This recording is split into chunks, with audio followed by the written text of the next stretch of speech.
দেখা হয়েছে, ওর সাথে আমার দেখা হয়েছে, দেখা হইলে গাড়িটা দিয়ে একটু চালাই। আমি ওই বাবার কাছে গাড়িটা দিছি, দেওয়ার পরে আমরা আসছি। আসার পরে আমাদের কাছে দুইটা গাড়ি ছিল, এ ছিল আর একজন ছিল নরপতি একজন, ওরা দুইজন একসাথে ছিল। তারপরে ওরা গাড়ি টানিয়ে চলে আসছে। আমি ওদের ফোন দিচ্ছি দুইবার যে মামা ওরা যে জায়গায় গেছিস আজকে দিনে আয়, সমস্যা নেই, তোরা রিল্যাক্সে আয়, সময় আছে, সমস্যা নেই। ওরা মানে কিছুক্ষণ পর ফোন দিছি, এখান থেকে এক ভাই ফোন দিয়ে আমার ফোন ধরে বলতেছে যে যার ফোন সে অ্যাক্সিডেন্ট করেছে। এই গাড়িতে কয়জন ছিল ভাই? দুইজন ছিল। আর মানে আপনি কেবল আসতেছেন? আমি আসছি, আমি এসে এই অবস্থা দেখছি। গাড়ির কি অবস্থা এখন? গাড়ি ওই যে ওই সাইডে আছে মনে হয় গাড়ির, আমি গাড়ি এখনো দেখিনি। মানে মারছে কিছুর সঙ্গে?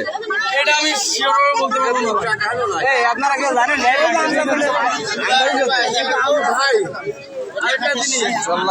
আসলে ফোন ছিল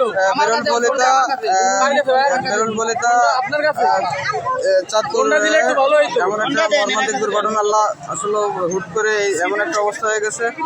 ভাই ইনি কি করে ভাই? লেখাপড়া করে। লেখাপড়া করে, বাসা আছে গুনাগাদিতে? হ্যাঁ, লস্কর বাড়ির ছেলে। লস্কর বাড়ির ছেলে, তাই না? হচ্ছে ওনার বাবার নাম কি বলতে পারেন?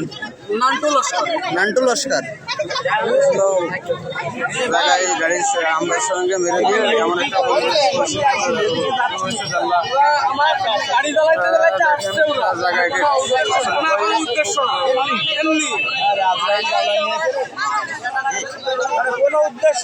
এনার গাড়িতে আর কে ছিল ভাই? আর একটা বন্ধু ছিল।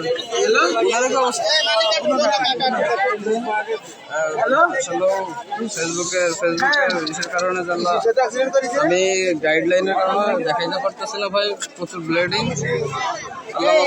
এমন একটা পরিবেশ পরিস্থিতি আসছে, খারাপ অবস্থান ভাই। বাসা হচ্ছে গুনাগাতিতে। মাগুরা প্রশাসন এসে ওনাকে উদ্ধার করবে। আসলে রোড অ্যাক্সিডেন্ট,